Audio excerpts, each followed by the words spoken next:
Hi, this is Dennis with Second Chance Tackle. This is an unusual opening, I know, to a video, and it's to set up what's going to be shown on the following video.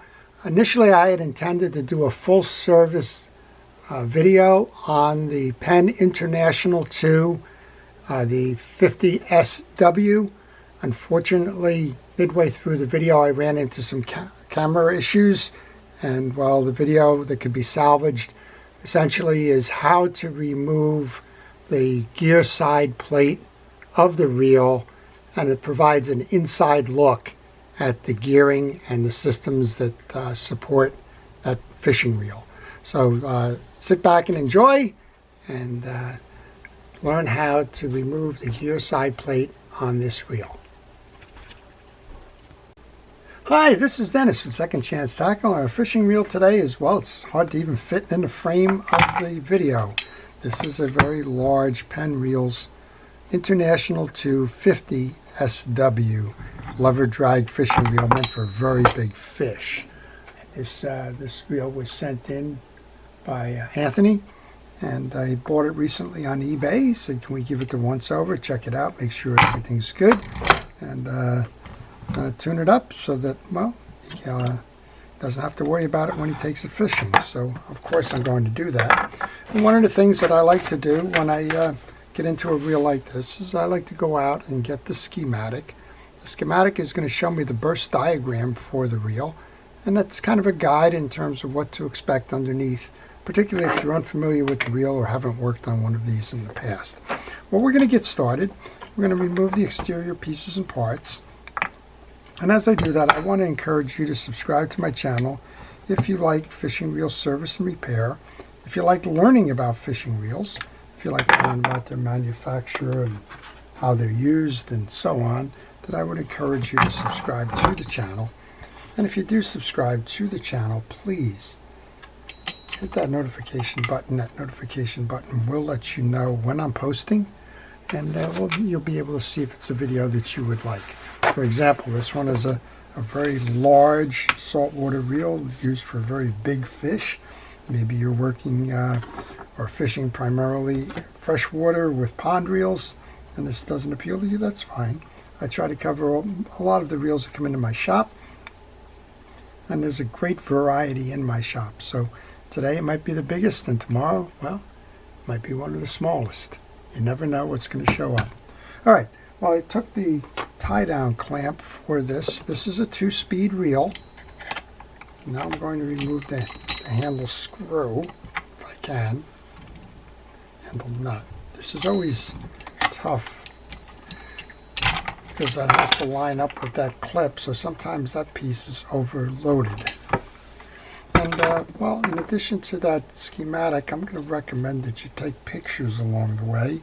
The reason I do that is, well, you're going to see how you took them off. For example, this little push button mechanism here, how it came off, when it came off, what the sequence was, and well, when you go to reinstall, if you forgot how it came, well, it's always a good thing to go back, check those pictures, and that'll help you out.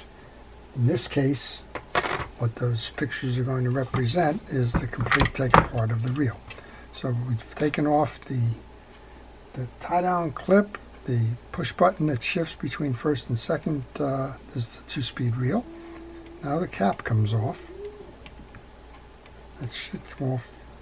It's always a little bit interesting because on this cap, well, it gets pressed down. Sometimes it kind of gets caught on those grooves. All right, while I'm taking these off, I'm actually taking a moment here to clean this up. No time like the present. I'm told this was purchased on eBay. Looks to be in very nice condition, and well, if nothing else, they probably took the time to clean it up. There's 3 screws that hold our preset lever and lever arm on. I'm going to remove those next. When I take those off, I'm going to put those into my parts tray like I do with all my pieces and parts. I'm just pick a corner. But when I do that, I want to make sure that all these screws are the same size. If they're not the same size, I want to note where the longer or the shorter ones came from. So far, the first two are the same size. This one should be as well. Okay, that's going to help me to free the plate that holds that preset mechanism. It'll just come right out. You're going to notice on this that there is a U-clip here for the preset. And there's no need to really remove that preset button there, but if you wanted to, you can, simply by popping that U-clip out there. That's the U-clip I'm referring to right here, that brass or bronze color. Once I clean that up, that's going to go in. And then we can start with the rest of the side plate. This is your lever. You're going to notice that there's two studs that stick out and two indentations in that lever. We should be able to lift this up now. And this is where it becomes important to notice where the pieces are on the reel and the orientation. I always work with the lever in the free spool position. It just helps me when I get through with that. This is the plastic ring that goes in there, and then your adjuster button and your adjuster screw set. Well, we're going to move on to taking the side plate off now. I'm going to come up here and take off the ring. That is your guide for that preset lever. If these get in and out of frame, I'm going to apologize up front. This is a very big reel. My camera setup is usually for the smaller reels, so that always makes it interesting. All right, I think we're out on that one. When you do this, note that there's a little collar behind here. Sometimes that collar gets lost.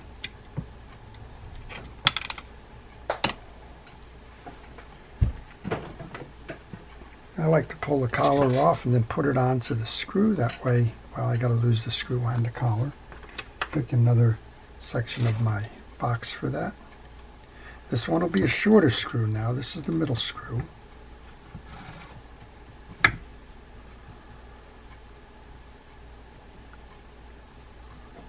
That'll go into the same position.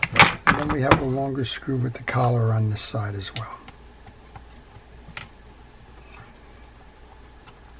This is going to need to be removed in order to get to the inner screws, which are holding the balance of the assembly.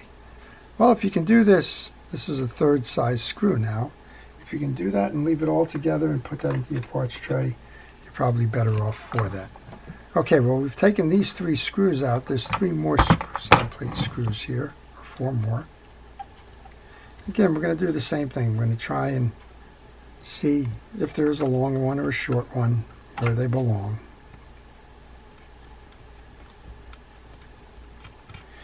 That's cross one. This is where pictures help.